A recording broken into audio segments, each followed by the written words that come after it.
Hello students, welcome to my class. আজ তোমাদের জন্য নিয়ে এসেছি গণিতের উপর এক বিশেষ মডেল সেট।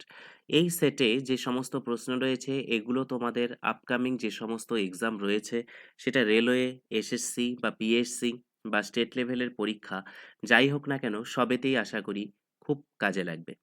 তো দেখো, সময় নষ্ট না করে শুরু করা যাক। আমাদের আজকের সেটের প্রথম যে প্রশ্নটি রয়েছে, দুটি সংখ্যার অনুপাত 3:4 এবং তাদের গসাগু 4, তাহলে সংখ্যা দুটোর লসাগু কি হবে? দেখো, এই জাতীয় প্রশ্নে আমরা ধরেই নেব যে অনুপাতগুলোই হচ্ছে এক একটা সংখ্যা। মানে প্রথম সংখ্যা 3 এবং দ্বিতীয় সংখ্যা 4। তো তাই যদি হয়, এদের গসাগু বা এইচসিএফ কি বেরোবে? আমরা জানি যে গসাগু হচ্ছে সেই জিনিস বা সেই নম্বর যে জিনিসটা দিয়ে এই দুটো সংখ্যাকেই সম্পূর্ণরূপে ভাগ করা যাবে বা ভাগ করলে পূর্ণ সংখ্যা পাওয়া যাবে। তো এখানে 3 এবং 4 এরা হচ্ছে পরস্পর মৌলিক সংখ্যা, সেক্ষেত্রে এদের গসাগু হবে 1। আবার আমাদের এখানে বের করতে বলেছে সংখ্যা দুটো লসাগু, তাহলে আমরা এ দুটো লসাগুও বের করে নিই। লসাগু মানে হচ্ছে এই এলসিএম। লসাগু মানে এলসিএম, এটা কি হবে? 3 আর 4 যেহেতু পরস্পর মৌলিক সংখ্যা, তাহলে তাদের লসাগু হবে এই দুটো সংখ্যার গুণফল। তো 3 আর 4 গুণ করলে হচ্ছে 12। তো এবারে দেখো, আমাদের লসাগু 12 এবং গসাগু এসেছে 1। আবার কোশ্চেনের মধ্যে দেওয়া রয়েছে যে গসাগু হচ্ছে 4, তাহলে আমরা বলতে পারি যে এই 1 এটা কার সমতুল্য? 4 এর সঙ্গে সমতুল্য। আমাদের বের করতে বলেছে কোনটা? লসাগু। তো 12 কার সঙ্গে সমতুল্য হবে? 4 এর সঙ্গে। এই 12 গুণ করে দাও, মানে হচ্ছে 48। এটাই হচ্ছে আনসার, অর্থাৎ option number B. Question number 2 কি বলেছে? একটি দ্রব্যের ক্রয় মূল্য এবং বিক্রয় মূল্যের অনুপাত 10:11, তাহলে লাভের শতকরা হার কত? দেখো, এর আগের কোশ্চেন যেটা ছিল ওখানেও আমি বললাম যে যদি এরকম অনুপাত দেওয়া থাকে, তোমরা ধরে নেবে সেই জিনিসগুলোই হচ্ছে এই অনুপাতে যেটা রয়েছে সেটা। ব্যাপারটা কিরকম? যেখানে ক্রয় মূল্য এবং বিক্রয় মূল্য রয়েছে 10:11, আমরা ধরেই নেব ক্রয় মূল্য, যেটাকে আমরা সিপি বলি, সেটা হচ্ছে 10। আর বিক্রয় মূল্য, যেটাকে আমরা এসপি বা সেলিং প্রাইস বলি, সেটা হচ্ছে 11। তাহলে এবার 10 টাকা দিয়ে কিনে তুমি যদি 11 টাকায় বিক্রি করো, তাহলে কত টাকা লাভ হয়? 1 টাকা লাভ হচ্ছে। তো 1 টাকা লাভ কার মধ্যে হচ্ছে? মনে রাখবে, লাভ সবসময় কিন্তু ক্রয়মূল্যের উপরেই হয়। তো লাভ যদি সবসময় ক্রয়মূল্যের উপরে হয়, তাহলে এখানে ক্রয়মূল্য রয়েছে 10, তার মানে 10 এর মধ্যে লাভ হয়েছে 1 টাকা।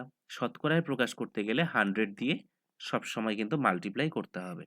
তো এবার এই 10 দিয়ে যদি 100 কে কেটে দিই, তাহলে 10 হচ্ছে। তার মানে হচ্ছে 10%। এটা হচ্ছে আমাদের শতকরা লাভের পরিমাণ, অর্থাৎ অপশন নম্বর হচ্ছে এ।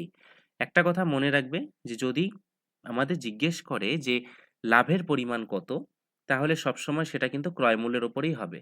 কিন্তু কোথাও যদি উল্লেখ করা থাকে যে বিক্রয় মূল্যের ওপরে লাভের হার নির্ণয় করো, সেক্ষেত্রে কিন্তু আমাদের বিক্রয় মূল্যটা উল্লেখ করে নিতে হবে। ঠিক আছে? মানে তখন বিক্রয় মূল্যের ওপরে আমাদের লাভটাকে বের করতে হবে। আচ্ছা, যেমন আমি ধরে নিচ্ছি এই কোশ্চেনটাই যদি তোমাদের বলতো বিক্রয় মূল্যের ওপর লাভের হার কত? তাহলে দেখো, আমাদের লাভ হচ্ছে গিয়ে 1 টাকাই, বিক্রয় মূল্যের উপরে মানে 11 টাকার উপরে বের করতে হবে। আর পার্সেন্টেজ বের করবার জন্য কি হবে? পার্সেন্টেজ বের করবার জন্য আমাদের এখানে 100 দিয়ে মাল্টিপ্লাই হয়ে যাবে। তার মানে কি হচ্ছে? 100 কে এবার আমাদের 11 দিয়ে ভাগ করতে হবে। এটাকে যদি ভাগ করা যায়, দেখো কি হচ্ছে? 9 দিয়ে দিলে এখানে 1 থাকছে, অর্থাৎ 9 সমস্ত 1/11%। এটা হচ্ছে বিক্রয় মূল্যের ওপরে লাভ। আর যদি শুধু লাভের ওপর, মানে শুধু লাভের পরিমাণ বলে, তাহলে আমরা ক্রয় মূল্যের ওপরেই বের করব। 3 নম্বর প্রশ্নটা কি রয়েছে দেখো। বার্ষিক 5% সরল সুদে 500 টাকার 3 বছরের সুদ কত? বার্ষিক 5% সুদের হার, এবং সেটা কতদিন? 3 বছর। আচ্ছা, 1 বছরে যদি 5% দেয়, তাহলে 3 বছরে কতটা দেবে? 3 দিয়ে গুণ হবে, মানে 3 বছরে তোমাকে 15% দেবে। এবার এটা কার উপরে হবে? যে টাকাটা আমাদের এখানে প্রিন্সিপাল হিসেবে বলেছে, মানে 500 টাকা। তো 500 টাকার উপরে যদি 15% বের করা যায়, 15% মানে 15/100। তো দুটো শূন্য দুটো শূন্য কাটা যাচ্ছে, 5 আর 15 মানে হচ্ছে 75, অর্থাৎ অপশন নম্বর এ হয়ে গেল। কোশ্চেন নম্বর 4 কি বলেছে? একটি আয়তক্ষেত্র যেটার দৈর্ঘ্য 20% বৃদ্ধি এবং প্রস্থ 10% হ্রাস করা হবে, তাহলে ক্ষেত্রফলের কি পরিবর্তন হবে? দেখো এই জাতীয় প্রশ্নগুলো আমরা কি করে করি? একটা যদি আমরা আয়তক্ষেত্র ধরি, তার এরিয়া বা ক্ষেত্রফল, সেটার সূত্রটা হচ্ছে যে লেংথ মানে দৈর্ঘ্য এবং ব্রেডথ মানে হচ্ছে প্রস্থ, এই দুটোকে গুণ করতে হয়। এবার দেখো দৈর্ঘ্য মনে করো 100 ছিল, সেটা 20% বেড়ে গেছে মানে 120 হয়ে যাবে। আবার যেটা প্রস্থ, সেটা 100 যদি আমি ধরি, 10% কমে যাবে মানে 90 হয়ে যাবে। তো এবারে যদি এরা তো দৈর্ঘ্য এবং প্রস্থ গেল, আমরা যদি এবারে এরিয়া বের করতে চাই, তাহলে কি করতে হবে? তার আগে এগুলোকে একটু কাটাকুটি করে ছোট করে নিই। যেমন 120 থেকে একটা শূন্য এবং 100 থেকে একটা শূন্য কেটে দিলাম। আবার 90 থেকে একটা শূন্য, 100 100 তো নেই, এখন 10 রয়েছে, ওখানে শূন্যটা কেটে দিলাম। তো আর আমরা কাটবো না। কাটলে কি হবে? আমাদের পরবর্তীতে ক্যালকুলেশনে কিন্তু একটু জট সৃষ্টি হবে। সুতরাং আর দরকার নেই। তো এখানে বাঁদিকে 100 রয়ে গেল, ডান দিকে কত থাকছে? ৯ আর ১২ গুণ করলে ১০৮। তাহলে ১০০ আগে ছিল ক্ষেত্রফল, এখন হলো ১০৮। তার মানে ৮ বেড়ে গেল। এই ৮ কার মধ্যে বাড়লো? ১০০ র মধ্যেই বাড়লো। তো ১০০ র মধ্যে যেহেতু ৮ বেড়ে গেছে, তাহলে আমাদের আর এক্সট্রা করে করার দরকার নেই। কারণ শতকরা হিসেব সবসময় কিসের উপরে হয়? ১০০ র উপরেই হয়। তো আমরা এখানে বলতেই পারি যে ক্ষেত্রফল কতটা পরিমাণে পরিবর্তন হলো? ৮% বৃদ্ধি পেল। আমাদের যে ক্ষেত্রফলটা ছিল সেটা ৮% বৃদ্ধি পাবে। কোশ্চেন নম্বর 5 কি বলেছে? A একটা কাজ ১২ দিনে এবং B সেই কাজটা ২৪ দিনে করতে পারে। তারা যদি একসঙ্গে করে তাহলে কাজটি কত দিনে শেষ হবে? দেখো A যদি ১২ দিনে করে, আমি ধরে নিচ্ছি যে A ১২ দিনে করলো এবং B সেটাকে করছে ২৪ দিনে। তো আমাদের টোটাল ওয়ার্ক যদি বের করতে চাই, আমাদের সিস্টেমটা হচ্ছে এই যে ১২ এবং ২৪ এদের এলসিএম করব, মানে লসাগু করব। এদের লসাগু করলে দেখবে ২৪ আসবে। এটা হচ্ছে গিয়ে আমাদের টোটাল ওয়ার্ক, মানে কতটা পরিমাণে কাজ। তো এবার এ দেখো ২৪ ইউনিট টোটাল কাজ করে, কি করে? ১২ দিনে করে। তার মানে সে একদিনে কত ইউনিট কাজ করে? ২ ইউনিট। ২৪ কে ২ দিয়ে ভাগ করলাম। একই রকম বি এর ক্ষেত্রে কি হবে? ২৪ কে ২৪ দিয়ে ভাগ করলে ১ ইউনিট। তো যেহেতু এবার দুজনে মিলে কাজ করবে, মানে এ এবং বি দুজনে মিলে, তাহলে কি হবে? তার মানে এ এবং বি দুজনেরই ক্ষমতা বা এফিসিয়েন্সি কিন্তু যোগ করতে হবে। তো কত হচ্ছে এখানে? 2 + 1 অর্থাৎ 3। এবার জিজ্ঞেস করেছে যে একসঙ্গে কাজটি করলে কবে শেষ হবে? তাহলে কত দিন লাগবে আমাদের? আমাদের দিন লাগবে যেটা টোটাল ওয়ার্ক মানে ২৪, আর টোটাল যেটা ক্ষমতা মানে ৩ ভাগ করলে হচ্ছে ৮। অর্থাৎ অপশন নম্বর ডি হচ্ছে আমাদের এখানে আনসার। কোশ্চেন 6 কি বলেছে? কোনো আসল ২ বছরে 5% হারে সরল সুদ এবং চক্রবৃদ্ধি সুদের মধ্যে পার্থক্য ৬ টাকা হলে আসল কত? এখানে দেখো এই প্রশ্নটা অনেক পরীক্ষাতেই তোমরা দেখে থাকবে যে চক্রবৃদ্ধি সুদ এবং সরল সুদের মধ্যে পার্থক্য কত? সেটা সাধারণত ২ বছরের ক্ষেত্রে দেয়, কখনো ৩ বছরের ক্ষেত্রে দেয়। তো ২ বছরের ক্ষেত্রে আমাদের একটা নিয়ম রয়েছে। নিয়মটা কিরকম? যে ডিফারেন্স মানে পার্থক্যটা, এটা সমান পি মানে প্রিন্সিপাল বা মূলধন, এটা ইন্টু r/100 তার হোল স্কয়ার। ঠিক আছে?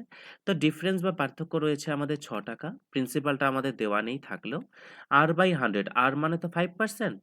তো 5/100 এটাকে আমি দুবার লিখছি। কেন লিখলাম? কারণ এখানে দেখো r/100 এর স্কয়ার আছে। তো 5/100 আমরা দুবার লিখলাম। এবার যদি কাটাকুটি করো দেখো, ৫ দিয়ে ১০০ কে কাটলে ২০ হচ্ছে। এখানেও ৫ দিয়ে ১০০ কে কাটলে ২০ হচ্ছে। তো পি মানে কত হবে দেখো? ৬ এর সঙ্গে এই দুটো ২০ কিন্তু গুণ হয়ে যাবে। তো পি সমান ৬, ২ এ ১২, ২ এ ২৪, সঙ্গে দুটো শূন্য। মানে ২,৪০০ টাকা। ঠিক আছে? এটা তোমরা কনসেপ্ট দিয়েও করতে পারো। আমাদের যে 5% রয়েছে সুদের হার, সেটার ফ্র্যাকশন ভ্যালু করে ওখান থেকেও তোমরা বের করতে পারো। তো এখানে তোমাদের সূত্র দিয়ে দেখালাম। এরপরে যে কোশ্চেন রয়েছে ৭ নম্বর, এখানে জিজ্ঞেস করেছে যে একটি ট্রেনের গতিবেগ ১৮০ কিলোমিটার/ঘন্টা। তো মিটার পার সেকেন্ডে এর মান কত হবে? দেখো মিটার পার সেকেন্ড, একটা জিনিস তোমরা মনে রাখবে যে যদি আমাদের কিলোমিটার পার আওয়ার এটা দেওয়া থাকে, এখান থেকে যদি তোমরা মিটার পার সেকেন্ডে আসতে চাও, তাহলে ৫/১৮ দিয়ে গুণ করে দেবে। আবার যদি উল্টো পাশে আসতে চাও মানে মিটার পার সেকেন্ড থেকে যদি কিলোমিটার পার আওয়ারে আসতে চাও, তাহলে কি হবে? তখন কিন্তু 18/5 দিয়ে গুণ হয়ে যাবে। তো এবার যেহেতু আমাদের মিটার পার সেকেন্ডে আসতে হবে, তার মানে 5/18 দিয়ে গুণ। তো ১৮০ কিলোমিটার পার আওয়ার ছিল। এটাকে যদি 5/18 দিয়ে তুমি গুণ করো, 18 দিয়ে এটাকে কাটলে 18 একে 18, একটা শূন্য থেকে যাচ্ছে। মানে 50 মিটার পার সেকেন্ড।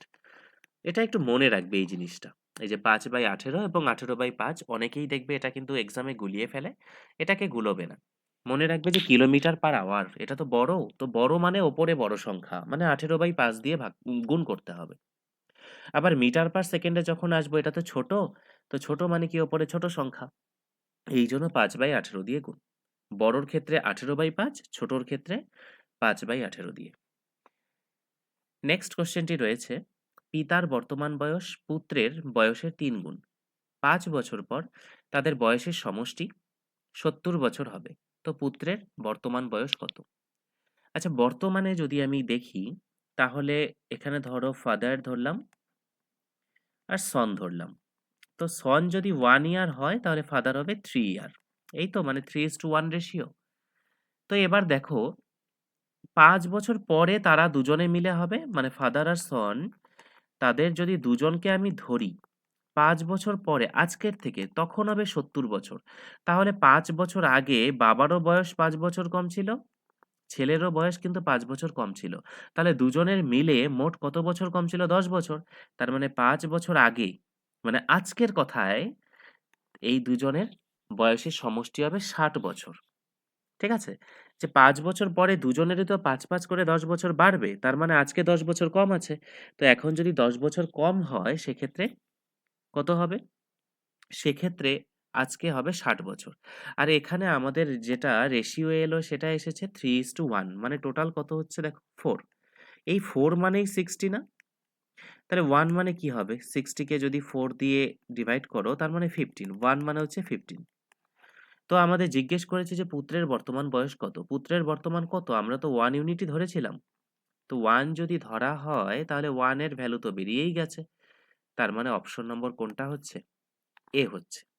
তোমরা এটাকে এক্স ধরেও করতে পারতে। এটা একটু কনসেপ্ট দিয়ে করলাম। জাস্ট এই ব্যাপারটা মনে রাখবে যে আজ থেকে ৫ বছর পরে দুজনেরই তো ৫ করে বেড়ে যাবে। তার মানে আজকে উল্টো পাশে আসতে হলে ৫ বিয়োগ যাবে মানে ১০ বিয়োগ যাবে। তাহলে ৬০ বছর হচ্ছে। তো সেই দিক থেকে আমাদের এটা কিন্তু খুব সহজেই বেরিয়ে গেল। কোয়েশ্চেন নম্বর 9 বলেছে যে দুটো বর্গক্ষেত্র তাদের ক্ষেত্রফলের অনুপাত হচ্ছে 9:16। তাদের পরিসীমার অনুপাত কি হবে? এটা দেখো কি করে করি। তার আগে আমরা একটু সূত্র নিয়ে চর্চা করি। কিরকম? যে আমরা যদি বর্গক্ষেত্রের বাহু জানি, যদি বাহুটা জানি, তাহলে এই বাহুর থেকে আমরা ক্ষেত্রফলে কি করে যাই? ক্ষেত্রফলে কি করে যাই? ক্ষেত্রফলের সূত্র হচ্ছে গিয়ে বাহুর স্কয়ার। তার মানে বাহুর স্কয়ার করলে ক্ষেত্রফলে চলে যেতে পারি। আর পরিসীমায় কি করে যাই? বাহুর সঙ্গে ৪ গুণ করে দিই। তাহলে এটা হচ্ছে পরিসীমার সূত্র। তো আমাদের এবার দেখো এখানে রয়েছে কিন্তু বর্গক্ষেত্রের ক্ষেত্রফল। সেটা কত? 9:16। তো এখান থেকে যদি আমরা বাহুতে আসতে চাই, বাহু থেকে ক্ষেত্রফলে গেলে স্কয়ার করি। তাহলে ব্যাক প্রসেসে এলে ক্ষেত্রফল থেকে বাহুতে এলে নিশ্চয়ই স্কয়ার হবে না, সেক্ষেত্রে রুট হবে। তো ৯ যদি আমরা রুট করি, ৯ কার বর্গ? ৩ এর। আর এটা ১৬ ছিল। তো ১৬ কার বর্গ? সেটা হচ্ছে ৪ এর। তার মানে বাহু পেয়ে গেলাম 3:4। এবার দেখো পরিসীমায় যখন আসবো আমি তখন কিন্তু রেশিও 3:4ই হবে। কি করে হবে দেখো? কারণ বাহুকে ৪ দিয়ে গুণ করতে হবে। তো তুমি যদি মনে করো এখানে ৩ যে রয়েছে এটাকেও ৪ দিয়ে গুণ করো, ৪ যে রয়েছে এটাকেও ৪ দিয়ে গুণ করো। তো ৪ তো কাটাই যায়। তো এটা না বসালেও হয়। মনে রাখবে বাহু যেটা রেশিওতে রয়েছে পরিসীমার ক্ষেত্রে কিন্তু সেম রেশিও থাকবে। অর্থাৎ 3:4 হচ্ছে আমাদের এখানে আনসার। ওকে?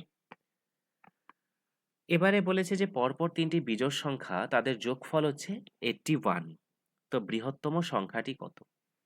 এটা কি করে করা যায়? আমরা এটাকে একটু x ধরে নিয়ে করি।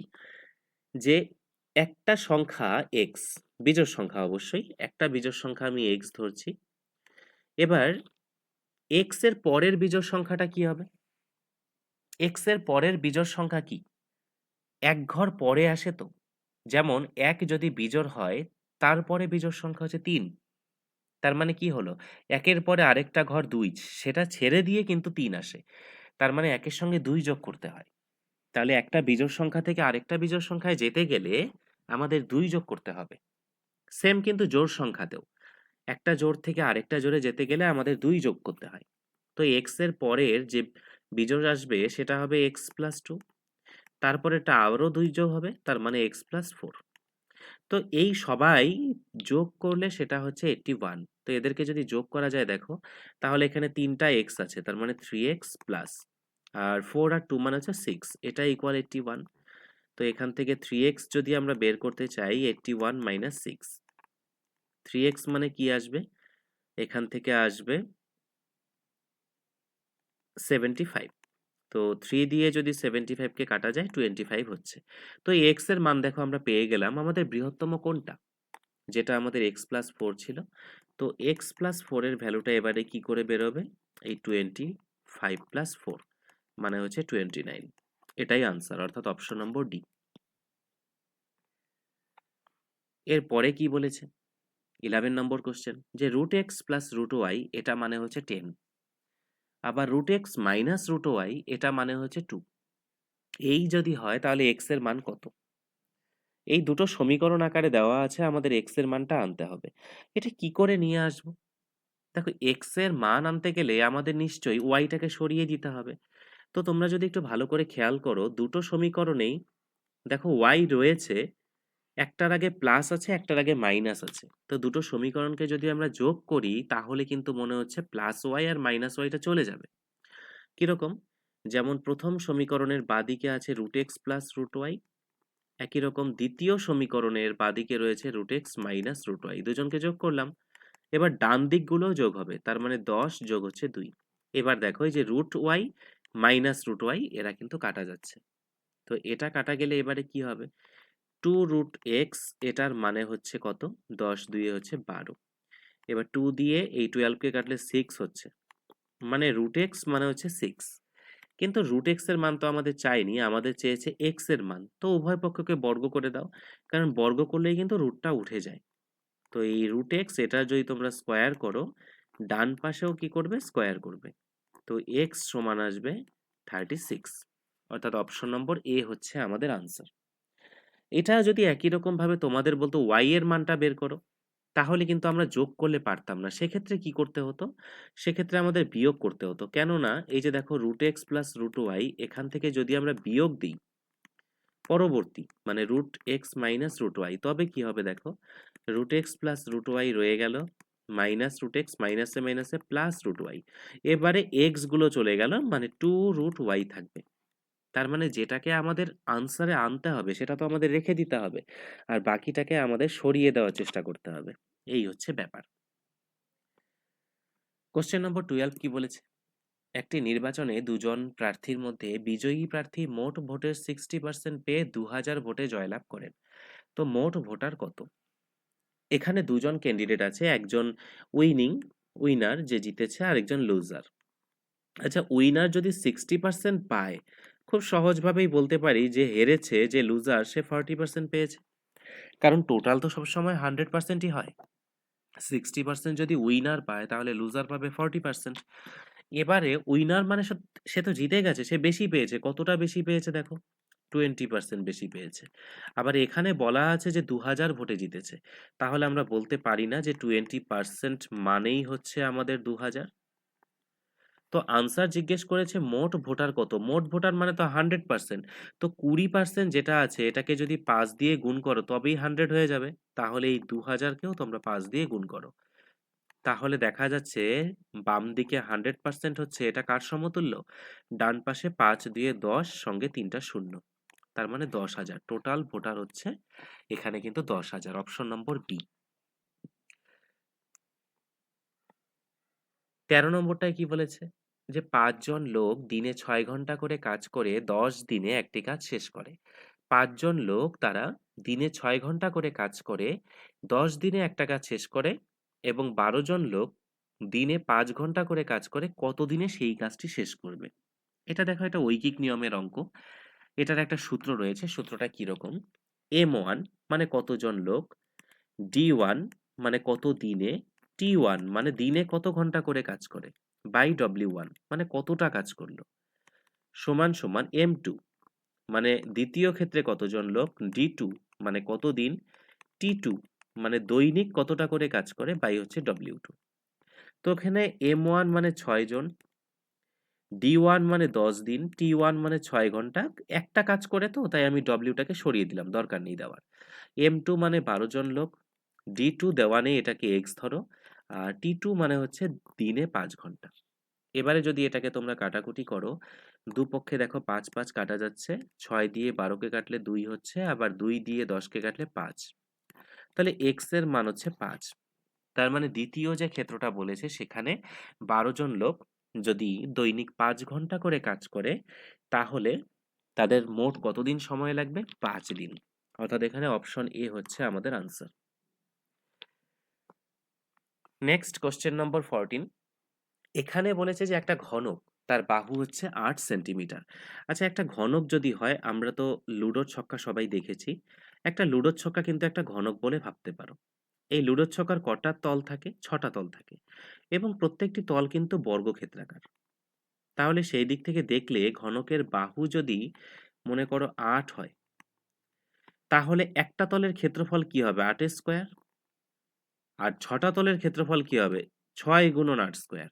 তাহলে 6 গুণ এখানে হচ্ছে 64। তো এটাকে যদি গুণ করা যায়, 4 6 24, 6 6 36, 2 38, 384। অর্থাৎ ঘনকের সমগ্র তলের ক্ষেত্রফল কিন্তু 6 ইন্টু বাহু স্কোয়ার বা 6 স্কোয়ার। তো এখানে অপশন, আচ্ছা এখানে কোনো অপশন মিলছে না, অপশনগুলো এখানে ভুল রয়েছে। আমাদের ঘনকের সূত্র কিন্তু এটাই হয় যে বাহু যদি এ ধরো, তাহলে এক একটা পৃষ্ঠ হবে এ স্কোয়ার। আর টোটাল যেহেতু 6টা পৃষ্ঠ থাকবে, তাহলে তার মোট ক্ষেত্রফল হবে 6 এ স্কোয়ার। ওকে। কোশ্চেন নম্বর 15 কি বলেছে দেখো। এখানে বলেছে যে একজন ব্যক্তি স্রোতের অনুকূলে, স্রোতের অনুকূলে কি বলা আছে এটা, 11 কিমি পার ঘন্টা এবং প্রতিকূলে 5 কিমি পার ঘন্টা বেগে নৌকা চালাতে পারেন। ঠিক আছে? একজন ব্যক্তি স্রোতের অনুকূলে 11 কিমি পার ঘন্টা এবং প্রতিকূলে 5 কিমি পার ঘন্টা বেগে নৌকা চালাতে পারেন। তো স্থির জলে নৌকার বেগ কত? দেখো, স্রোতের অনুকূল মানে হচ্ছে আমরা নর্মালি জানি x প্লাস ওয়াই, এটা হচ্ছে 11। এই x মানে মনে রাখবে সেটা কিন্তু নৌকা।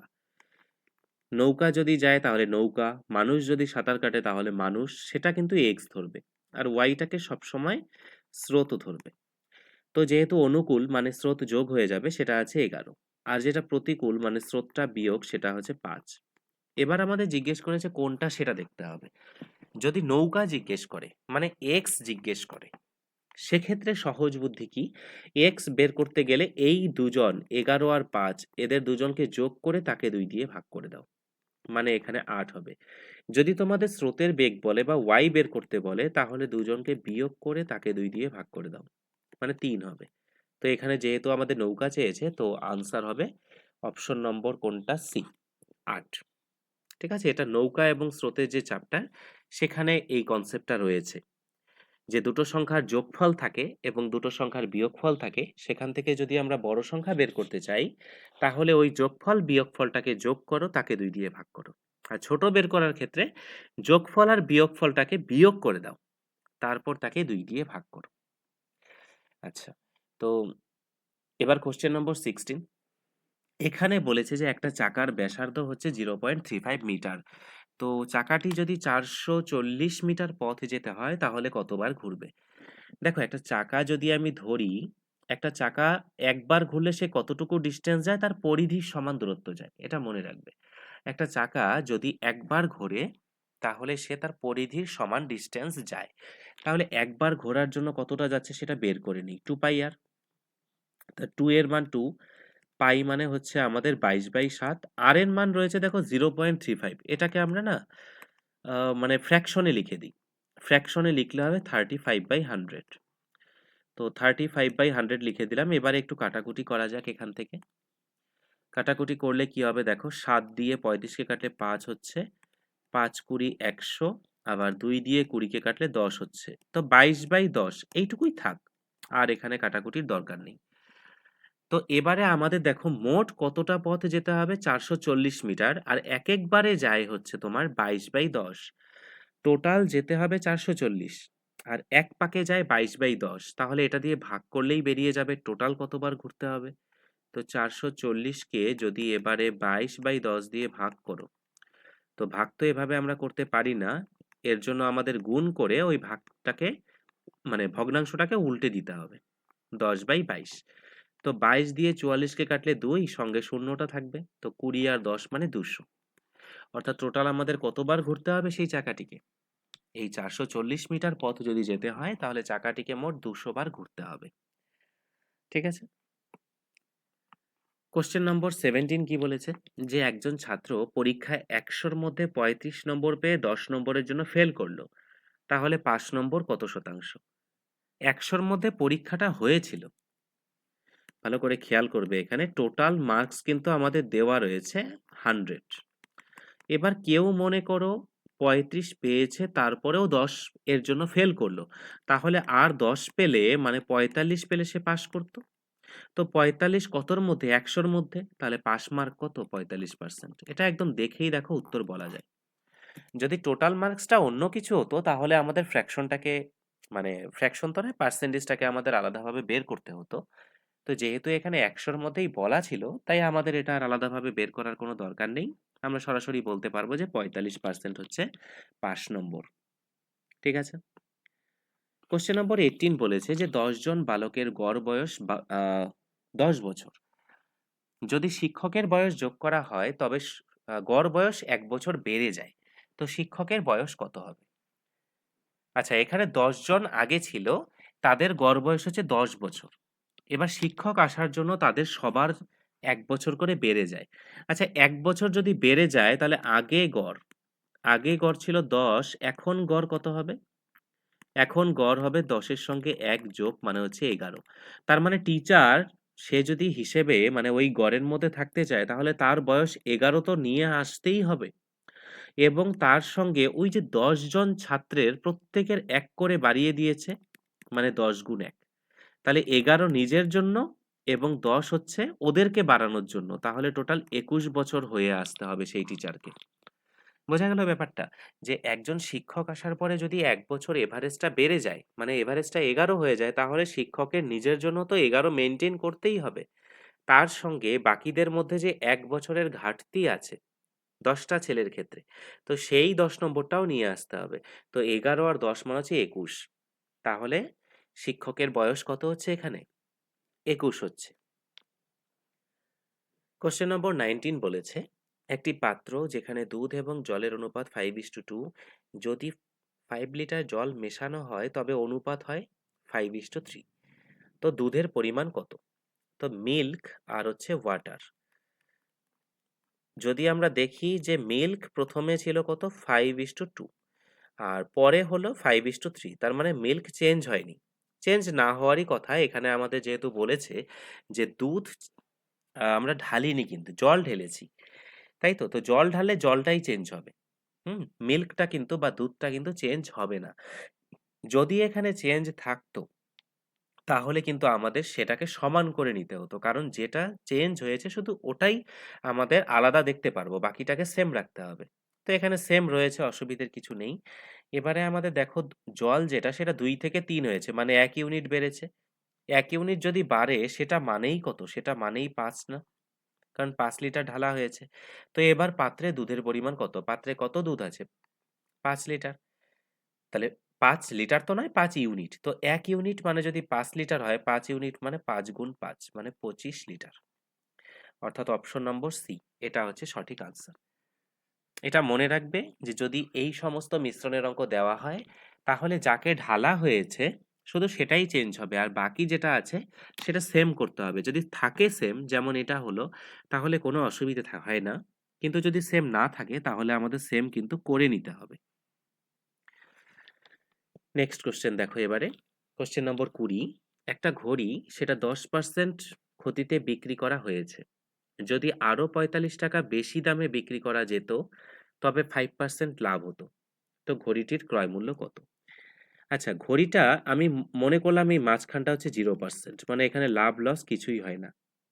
ঘড়িটাকে অলরেডি 10% ক্ষতিতে কিন্তু বিক্রি করে দেওয়া হয়েছে। কত পার্সেন্ট? 10% ক্ষতিতে বিক্রি হয়ে গেছে। এবার 5% লাভে আনতে হবে। তার মানে +5% এ আনতে হবে, -10 এ চলে গেছে। আচ্ছা, এবার একটা তোমরা একদম বাস্তবভাবে ভাবো যে মনে করো তোমার লস হয়ে গেছে 10%, তাহলে 0% এ আসতে গেলে তোমাকে 10% আগে আসতে হবে। তারপরে আরো 5% যেতে হবে। তার মানে টোটাল 15% যেতে হচ্ছে এইটুকুর জন্য। আর অঙ্কের হিসেবে বলেছে, সংখ্যার হিসেবে বলেছে এইটুকু ডিসট্যান্স হচ্ছে ৳৪৫। তাই তো? তুমি দুটো যে বিক্রয় হিসেব বলেছে তাদের মধ্যে গ্যাপিংটা হচ্ছে 45। তার মানে হচ্ছে 15% মানেই হচ্ছে ৪৫। তো 1% মানে কত হবে? ৩ হবে। এবার আমাদের জিজ্ঞেস করেছে ক্রয় মূল্য কত? দেখো, ক্রয় মূল্য কিন্তু সবসময়ের জন্যই কি হয়? 100 হয়। তো 100 এর ভ্যালু এখানটায় কি দাঁড়াবে? ৩ গুণ ১০০ মানে হচ্ছে ৩০০। এই হচ্ছে আমাদের উত্তর। তার মানে ৳৩০০ হচ্ছে গিয়ে সেই ঘড়িটির ক্রয় মূল্য। ওকে? কোয়েশ্চেন নম্বর 21 কি বলেছে? যে প্রথম ১০০টি স্বাভাবিক সংখ্যার গড় কত? দেখো, এটা আমরা কি করে বের করি? এটা বের করার আগে আমি একটি ছোট এক্সাম্পল দেই। মনে করো তোমার কিছু সংখ্যা আছে ১, ২, ৩, ৪ এবং ৫। গড় মানে মনে রাখবে ঠিক মাঝখানে যে আছে। যদি আমরা ৩ ধরি, তার বাম দিকে দুজন আছে, ডান দিকে দুজন আছে। তার মানে ৩ হচ্ছে গিয়ে এভারেজ বা গড়। কিন্তু সাবধান, এটা করতে গেলে কিন্তু আমাদের এটা একটা সিকোয়েন্স মেইনটেইন করতে হবে। যেমন ১ এর পরে ২, ৩, ৪, ৫ এরকম। ১ এর পরে ১০০, তারপরে ১০০০, তারপরে ১,০০,০০০। এভাবে থাকলে কিন্তু হবে না। তাদের মধ্যে গ্যাপিংটা সেম থাকতে হবে। আবার যদি মনে করো যদি এরকম দিতাম ১, ২, ৩ এবং ৪, সেক্ষেত্রে তুমি কি করে মিডল করতে? এখানে মিডলে দেখো দুজন হয়ে যায়। বাম দিকে রয়েছে একজন, ডান দিকে রয়েছে একজন। তো দুজন তো কখনো এভারেজ হয় না। সেক্ষেত্রে এভারেজ হবে এই দুজনের মিডলে। মানে ২ আর ৩ এর মাঝখানে কত থাকে? ২.৫ থাকে। কি করে পাই? এই ২ যোগ ৩ করো, তাকে ২ দিয়ে ভাগ করে দাও। এই ২.৫ হচ্ছে গিয়ে এভারেজ। তো এবারে আমরা যে এই ১০০ পর্যন্ত করব সেটা কি করে হয় এবারে খেয়াল করো। ১০০ মানে হচ্ছে টোটাল ৫০-৫০। মানে বাম দিকে ৫০, ডান দিকে ৫০, এরকম ব্যাপারটাকে ভাববে। যে আমি ১ থেকে শুরু করে ৫০ অব্দি আমি নিয়ে নিলাম। এবার এরপরে নিশ্চয়ই তাহলে ৫১ থেকে শুরু হবে ১০০ অব্দি। তাহলে মিডল কি আমরা পাচ্ছি? মিডল কিন্তু আমরা এখনো পেলাম না।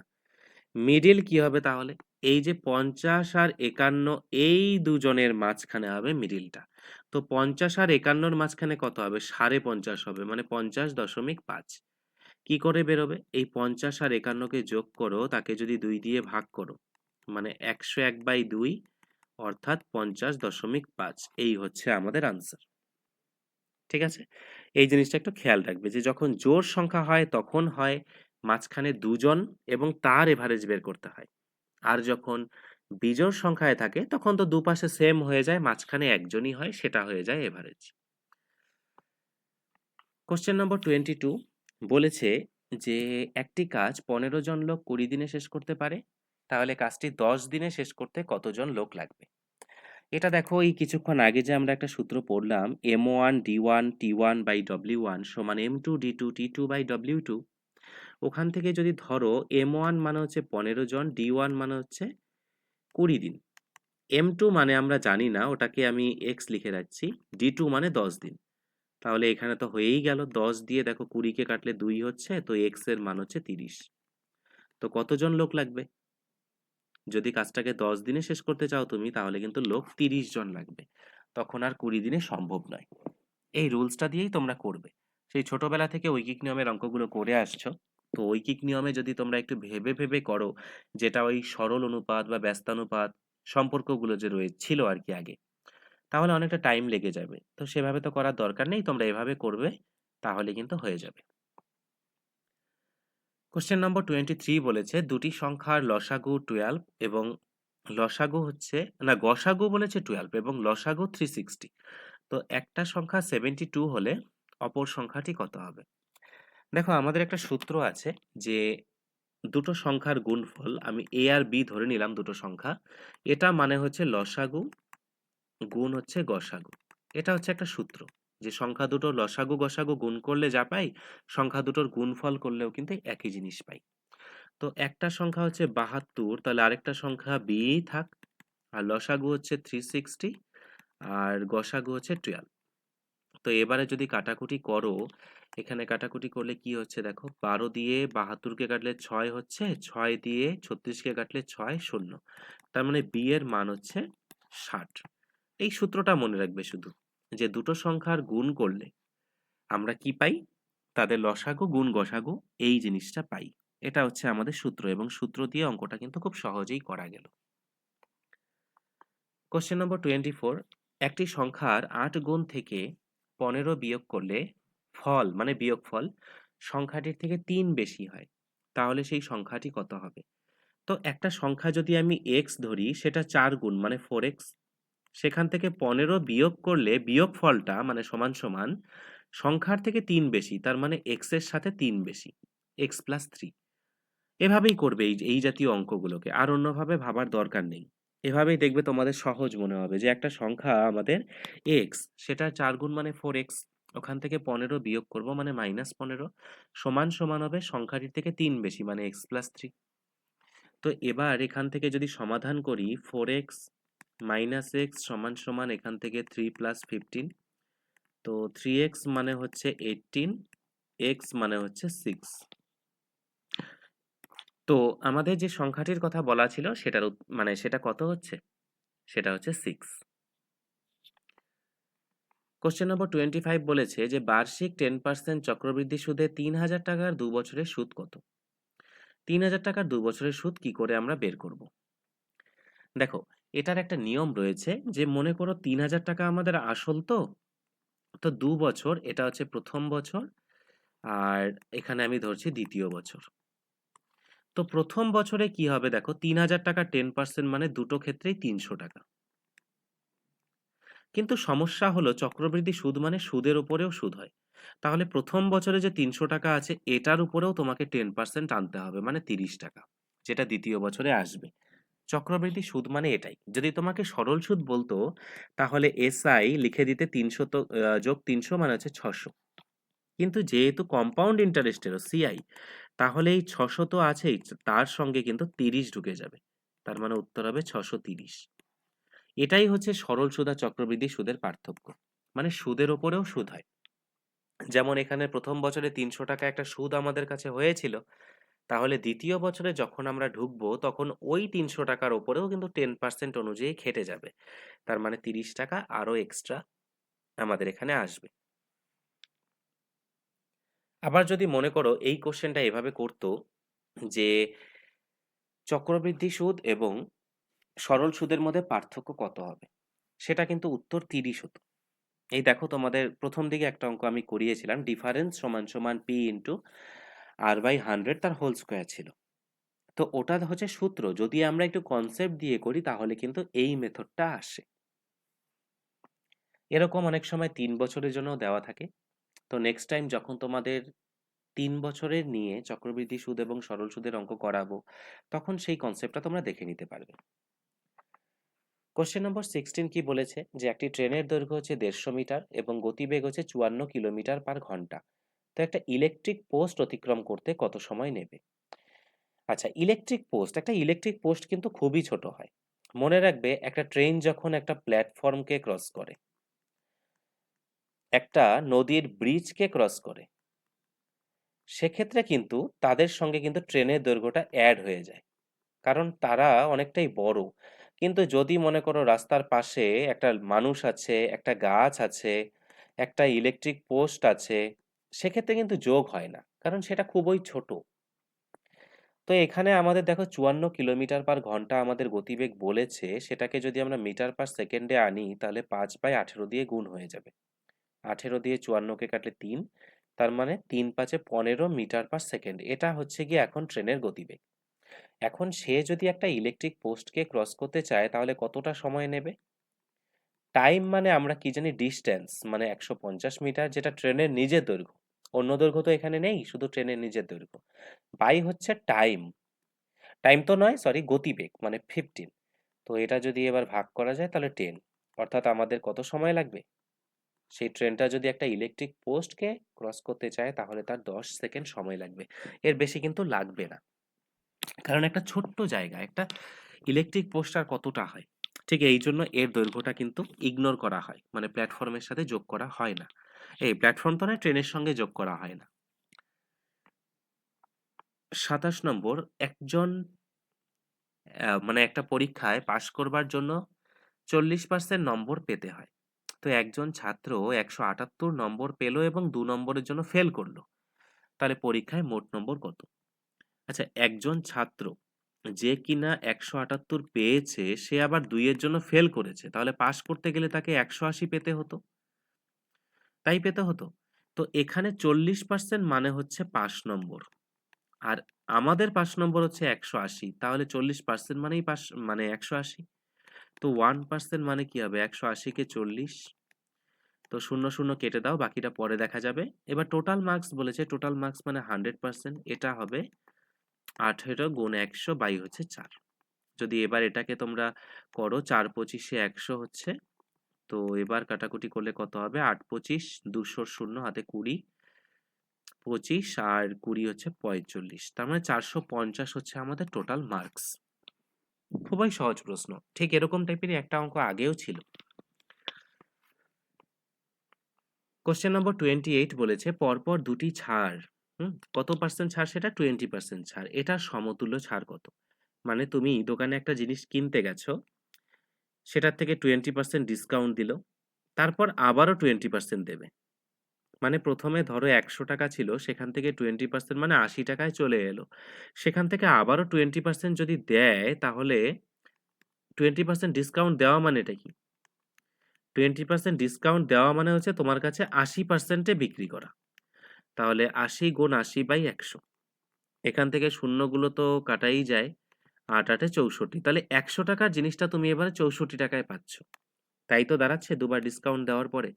তো ১০০ থেকে ৬৪ কে মাইনাস করলে দেখা যাচ্ছে ৩৬ হয়। তার মানে তোমাকে কিন্তু ৩৬% ডিসকাউন্ট দিল টোটালের উপর। কেউ কিন্তু ভুল করে এরকম করে দিও না যে দুবারে ২০ মানে টোটাল হচ্ছে ৪০% ডিসকাউন্ট দিয়েছে। ওরকম কিন্তু এটা হয় না। দুবারে ২০ কখনোই ৪০% হয় না। একবার যদি ২০ দেওয়া হয়, এরপরে ডিসকাউন্টেড পার্সেন্টেজ তার উপরে হচ্ছে আবার ২০% ডিসকাউন্ট দেওয়া হয়। এইজন্য হিসেবটা একটু আলাদা হয়। নেক্সট বলেছে যে একটি নল চৌবাচ্চা ২০ মিনিটে পূর্ণ করে। একটা নল আছে যেটা ২০ মিনিটে চৌবাচ্চাকে পূর্ণ করে। আরেকটা আছে সেটা ৩০ মিনিটে খালি করে। এবার যদি দুটো নল আমরা একসঙ্গে খুলে দেই তাহলে সেক্ষেত্রে কত সময় লাগবে? তো মনে করো এ নল সেটা ২০ মিনিটে পূর্ণ করে, আর মনে করো বি নল সেটা ৩০ মিনিটে খালি করে। তো টোটাল কতটা? টোটাল মানে আমরা এটা শিখেছি আগে যে এলসিএম করতে হয়। এলসিএম হচ্ছে 60। এটা হবে টোটাল ক্যাপাসিটি কার? সেই ট্যাঙ্কটা। তো 60 টোটাল ২০ করে, মানে ২০ মনে করো মিনিটে করে, তাহলে তার এফিসিয়েন্সি কত? 60 কে ২০ দিয়ে ভাগ করলে ৩, আর এখানে হচ্ছে ২। এই ২ টা কিন্তু নেগেটিভ। ২ টা হচ্ছে নেগেটিভ। কারণ হচ্ছে সে তো খালি করে। আচ্ছা, যদি এবার আমরা A এবং B দুজনকে একসাথে ধরতে চাই, এবারে কিন্তু A মাইনাস B আসবে। A হচ্ছে ৩ ভর্তি করে, B হচ্ছে ২ খালি করে। তার মানে মানে নিটের উপর, মোটের উপর ১ ইউনিট ভর্তি হয়। একজন ৩ ভর্তি করে, একজন ২ খালি করে। তার মানে মোটের উপর কিন্তু ১ ভর্তি হলো। তার মানে মোট এফিসিয়েন্সি এবারে ১ বেরোলো। তো এবার যদি এই দুটো নল একসাথে খোলা রাখে তাহলে কতটা সময় লাগবে ভর্তি করতে? তো টোটাল হচ্ছে 60 আর এফিসিয়েন্সি হচ্ছে 1, তার মানে 60 মিনিট কিন্তু টাইম লাগবে। এই জিনিসটা মনে রাখবে যে একটা হচ্ছে ইনলেট পাইপ থাকে যেটা দিয়ে ঢোকে, একটা হচ্ছে আউটলেট পাইপ থাকে যেটা দিয়ে বেরিয়ে যায়। তো ছিদ্রের মতোই মনে করো এটাকে। একজন ঢোকাচ্ছে, আরেকজন যদি বের করে দেয় তাহলে ঢুকতে তো অনেকটাই সময় লাগবে। সেক্ষেত্রে 60 মিনিট কিন্তু লেগে যাবে। অপশন নম্বর এ। আজকের মডেল টেস্টের সবথেকে লাস্ট প্রশ্ন যেটা রয়েছে আমাদের, একটি ক্রিকেট খেলায় ১০ জন খেলোয়াড়ের গড় রান হচ্ছে ৩২। ১১তম খেলোয়াড় মানে ১০ জন খেলে চলে গেছে, তাদের এভারেজে রান হয়েছে 32। ১১তম খেলোয়াড় নতুন করে আসবে, সে গড় রান ৪ বৃদ্ধি করবে। এটা ওই আগে যে একটা অঙ্ক ছিল, শিক্ষকের যেটা বয়স ওই টাইপের। যে আগে এভারেজ ছিল ৩২, এখন যদি ৪ বেড়ে যায় মানে এখনকার এভারেজ হবে কিন্তু ৩৬। তাহলে শিক্ষক নিজের জন্য তো ৩৬ রান, মানে এখানে শিক্ষক নয়, এখানে খেলোয়াড়, সে নিজের জন্য ৩৬ রান করবেই, প্লাস আগে যে ১০ জন খেলে গেছে তাদের সবার জন্য ৪ রান করে এক্সট্রা করে নেবে। তা না হলে তো এভারেজটা চেঞ্জ হবে না। নিজের জন্য ৩৬ এবং আগেরগুলোর সবার জন্য ৪ করে। তাহলে ৩৬ যোগ আগের হচ্ছে ৪০, তার মানে টোটাল ৭৬ রান কিন্তু করতে হবে। এই কনসেপ্টটা কিন্তু খুব ভালো, যদি একবার বুঝে যাও তাহলে আশা করি এই জাতীয় প্রশ্নে কখনোই তোমাদের ভুল হবে না। তো এটা যদি না বুঝতে পারো তাহলে বারবার দেখবে। তো এটাই সর্বশেষ কোশ্চেন ছিল। তোমাদের এই পুরো মডেল সেটটি কীরকম লাগলো সেই বিষয়টা অবশ্যই কমেন্ট করে দেবে। আর তোমাদের যদি নতুন কোনো চ্যাপ্টারের রিকোয়ারমেন্ট থাকে বা নতুন কোনো টাইপসের রিকোয়ারমেন্ট থাকে সেটাও কমেন্ট করে জানিয়ে দেবে। আমি এর পরবর্তী কোনো ভিডিওতে সেই সমস্ত অঙ্কগুলো অবশ্যই নিয়ে আসার চেষ্টা করব। আর হ্যাঁ, শেষে একটা কথা বলতেই হয়, এই অঙ্কগুলো বা আমার করানোর মেথড তোমাদের যদি পছন্দ হয়ে থাকে, তোমরা যদি শিখতে পারো তাহলে অবশ্যই চ্যানেলটিকে সাবস্ক্রাইব করে রাখবে এর পরবর্তী সমস্ত রকম ভিডিওর আপডেট পাবার জন্য। Thank you.